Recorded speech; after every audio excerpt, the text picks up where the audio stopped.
दोस्तों, गौतम बुद्ध की शिक्षा हर किसी के जीवन को नई दिशा दे सकती है।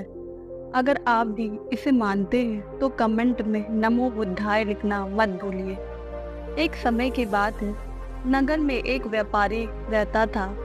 अपने और अपने परिवार के भरण पोषण के लिए वह नमक का व्यापार करता था। उसके परिवार में पत्नी और 2 पुत्र थे। व्यापारी के दोनों पुत्र का स्वभाव बिल्कुल अलग था। जहाँ एक और बड़ा बेटा संकोची और शर्मीला स्वभाव का था, उसे किसी से बात करने में शर्म सी आती थी। वहीं पर उसका छोटा पुत्र बहिर्मुखी स्वभाव वाला व्यक्ति था। वह किसी से भी अपनी बात कहने में कभी संकोच नहीं रखता था। लोग अक्सर बड़े पुत्र को भोला और बेवकूफ समझते थे। कई बार लोग उसके भोलेपन का फायदा भी उठा लेते थे और वह पलटकर कभी किसी को कुछ नहीं कहता था। व्यापारी अपने पुत्र के इस स्वभाव के कारण बहुत ही अधिक नाराज होता था। बातचीत ना कर पाने और शर्मीले स्वभाव के कारण व्यापारी ने कई बार अपने पुत्र की पिटाई भी कर दी। हालांकि इस वजह से उसके पुत्र का स्वभाव सुधरने की बजाय और भी खराब हो गया। बचपन से ही बड़ा पुत्र बेहद परेशान रहने लगा था। उसके अंदर आत्मविश्वास की कमी हो गई थी।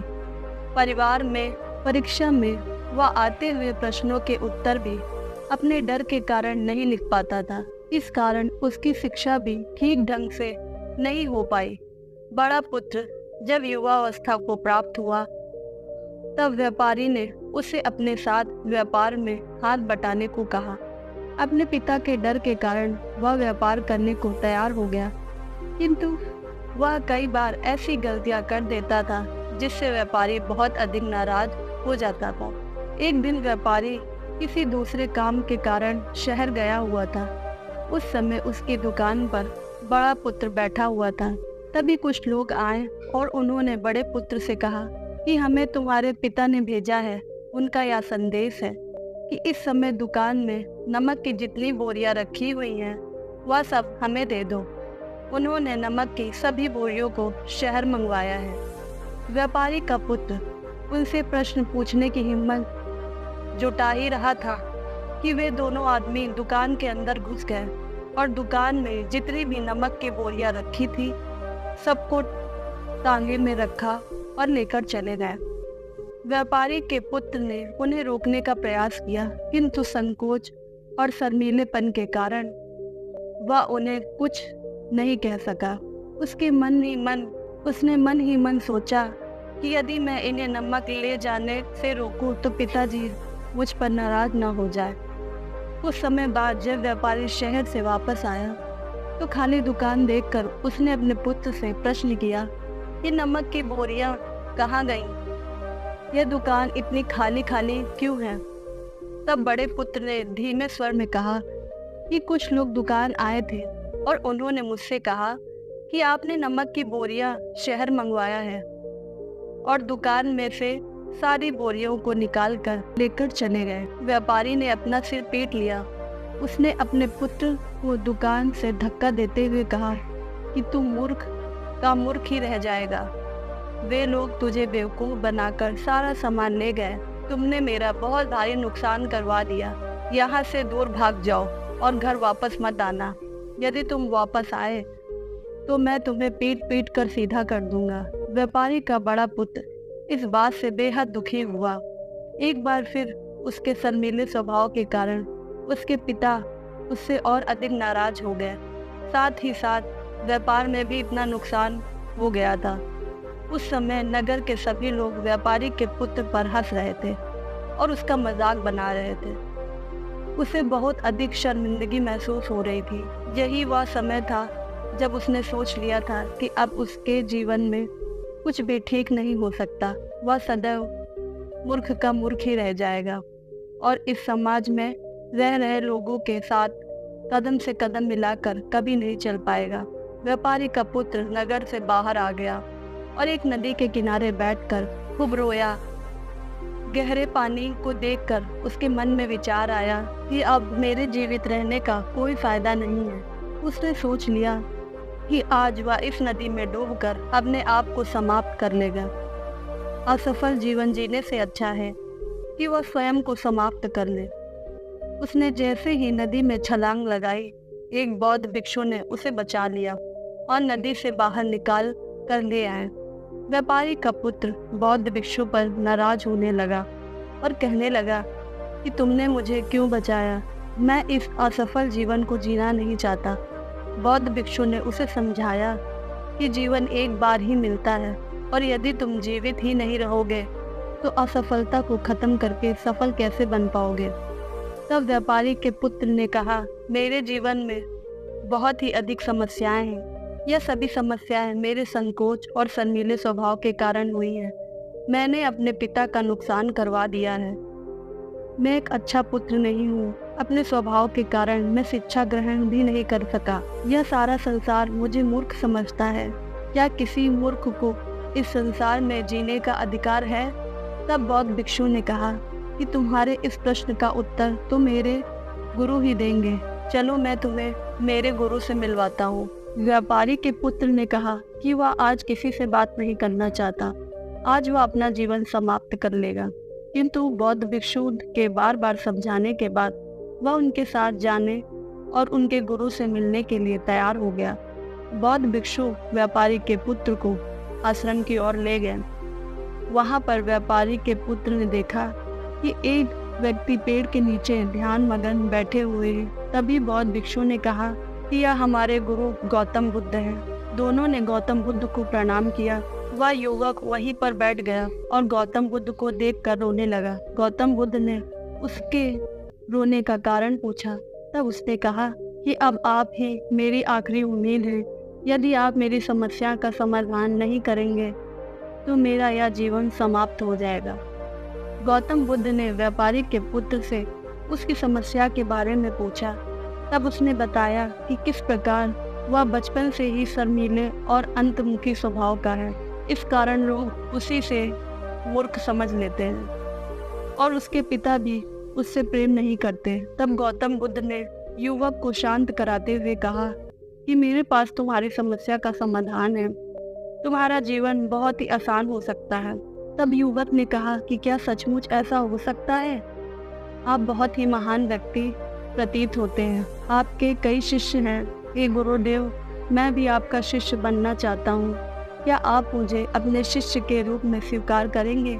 गौतम बुद्ध ने कहा, हाँ अवश्य। युवक ने कहा ठीक है गुरुदेव, अब मुझे वह उपाय बताइए जिससे कि मेरा जीवन बदल जाए। गौतम बुद्ध बोले, किंतु उससे पहले तुम्हें मेरे कुछ महत्वपूर्ण कार्य करने होंगे। यदि तुम मेरा यह कार्य करो तब मैं तुम्हें कुछ ऐसे उपाय बताऊंगा जिसके कारण तुम्हारे जीवन में सब कुछ ठीक हो जाएगा और तुम्हारे पिता भी तुमसे प्रसन्न रहेंगे। गौतम बुद्ध ने उस युवक से कहा, आज से 3 दिन के बाद मैं तुम्हें ऐसे उपाय बताऊंगा जिससे तुम्हारा जीवन बदल जाएगा। किंतु 3 दिनों तक तुम्हें मेरे सभी कार्य करने होंगे। मैं जैसा जैसा कहूँगा, यदि तुम वह कार्य को करने में सफल रहे तो तीसरे दिन के बाद तुम्हारा जीवन बदल जाएगा। तुम्हारा पहला दिन कल से शुरू होगा। अभी जाओ और आश्रम में ही आराम करो।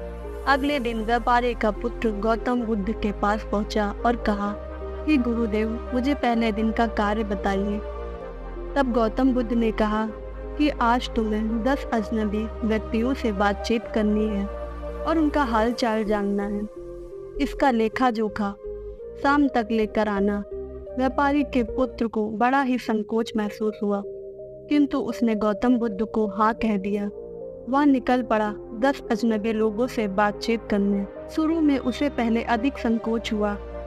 कई लोगों ने उसे डांट कर भगा देते हैं। उसके सामने अपना जीवन बदलने का यही एक उपाय था। आखिरकार कोशिश करते हुए उसने 10 अजनबी लोगों के नाम और उनके व्यापार का लेखा जोखा प्राप्त किया। शाम को जब वह गौतम बुद्ध के पास पहुंचा तो प्रसन्नता के साथ उसने गौतम बुद्ध को बताया कि आज का कार्य उसने सही ढंग से पूरा कर लिया है। कुछ लोग तो उसके मित्र भी बन गए। दूसरे दिन फिर वह युवक गौतम बुद्ध के पास पहुंचा तब गौतम बुद्ध ने कहा, आज का कार्य है कि तुम आश्रम में रह रहे 10 शिष्यों को संबोधित करते हुए उन्हें जल के उपयोग के विषय में पढ़ाओगे। गौतम बुद्ध की बात सुनकर व्यापारी का पुत्र हक्का बक्का रह गया। उसने कहा कि आप मुझसे किस प्रकार का कार्य करवा रहे हैं? मैं अपनी शिक्षा ठीक से पूरी नहीं कर पाया, मैं यह कार्य नहीं कर पाऊंगा। तब गौतम बुद्ध ने कहा कि ठीक है, तब मैं तुम्हें उपाय भी नहीं बताऊंगा। व्यापारी के पुत्र ने प्रार्थना करते हुए कहा कि आप जानते हैं कि मेरी शिक्षा अधूरी है, फिर मैं किस प्रकार बालकों को शिक्षा दे सकता हूँ। गौतम बुद्ध ने मुस्कुराते हुए कहा कि यहाँ सिर्फ मैं जानता हूँ कि तुम्हारी शिक्षा अधूरी है, वे बालक नहीं जानते। तुम रोज अपने जीवन में जल का उपयोग करते हो, यही सब बातें जाकर उन बालकों को बतानी है। आखिरकार व्यापारी के पुत्र के पास कोई रास्ता नहीं बचा था। हिम्मत जुटाकर वह उन बालकों के पास पहुंच गया। शुरू में तो उसके हाथ पैर कांप रहे थे, किंतु आखिरकार उसने जल की विशेषता के बारे में बताना प्रारंभ कर दिया। उसने बालकों को जल के 5 विशेषताएं बताएं और जल्दी से वहां से भाग आया। गौतम बुद्ध के पास आकर उसने कहा कि बहुत अधिक डर लग रहा था, किंतु मैंने बालकों को जल की 5 विशेषता बता दी। गौतम बुद्ध ने कहा कि जो एक बार फिर कोशिश करके आओ। व्यापारी के पुत्र ने एक बार फिर हिम्मत जुटाई और बालकों को जल के विषय में पढ़ाना शुरू किया। इस बार व्यापारी के पुत्र को बिल्कुल डर नहीं लग रहा था। पूरे आत्मविश्वास के साथ बालकों को शिक्षा दी। तब गौतम बुद्ध ने युवक की प्रशंसा करते हुए कहा कि तुम अवश्य ही साहसी हो। गौतम बुद्ध से प्रशंसा सुनकर वह युवक बहुत ही अधिक खुश हो गया। युवक तीसरे दिन जब गौतम बुद्ध के पास आया तो गौतम बुद्ध ने उससे कहा कि आज का कार्य तुम्हें थोड़ा अजीब लग सकता है, किंतु आज तुम्हें अपने पिता से मिलने जाना है। गौतम बुद्ध की यह बात सुनकर वह युवक बहुत अधिक डर गया। उसने कहा कि नहीं, मैं अपने पिता के सामने नहीं जाऊंगा। गौतम बुद्ध ने कहा कि ठीक है, तब मैं तुम्हें उपाय भी नहीं बताऊंगा। आखिरकार उस युवक को गौतम बुद्ध की बात माननी पड़ी। गौतम बुद्ध ने उसे समझाया कि अपने पिता के पास जाकर उनसे क्षमा मांगना और कहना कि तुम्हें एक और अवसर दे ताकि तुम स्वयं को बुद्धिमान साबित कर सको। उस युवक ने बड़ी हिम्मत के साथ अपने पिता का सामना किया और उनसे क्षमा मांगी। आखिरकार व्यापारी ने अपने पुत्र को क्षमा कर दिया और उससे दूसरा अवसर देने के लिए तैयार हो गए। व्यापारी का पुत्र गौतम बुद्ध के पास आया। उसने जब उपाय के बारे में जानना चाहा, तब गौतम बुद्ध ने कहा कि तुमने स्वयं ही अपना उपाय खोज लिया है। तुम किसी से बात नहीं कर पाते थे, शर्मीले थे, सब कुछ तुम्हारे मन में बैठा हुआ डर था। हम कितने आत्मविश्वास हैं, कितने शर्मीले हैं और हमारे अंदर कितना डर है, यह सिर्फ हमें पता होता है। बाहरी दुनिया में किसी को नहीं पता होता है। बाहरी दुनिया में हम स्वयं को जिस प्रकार का दिखाते हैं, लोग हमें इस प्रकार का ही समझते हैं। अगर तुम आत्मविश्वासी नहीं हो तो भी अनजान व्यक्तियों के सामने यदि आत्मविश्वासी होने का अभिनय करो तो किसी को पता नहीं चलेगा कि तुम कौन हो। वह युवक समझ चुका था कि गौतम बुद्ध उससे क्या बताना चाह रहे हैं। व्यापारी के पुत्र ने गौतम बुद्ध का धन्यवाद किया और उनसे वादा किया कि वह जीवन में सफल होकर दिखाएगा। दोस्तों, यह वीडियो पसंद आई हो तो इसे लाइक करें और चैनल को सब्सक्राइब करना ना भूलें। आपके आसपास भी ऐसे शर्मीले और संकोची स्वभाव का व्यक्ति है तो उसे यह वीडियो जरूर शेयर करें ताकि उसकी सहायता हो सके। फिर मिलती हूँ नेक्स्ट कहानी पर। तब तक के लिए खुश रहिए, मस्त रहिए। धन्यवाद।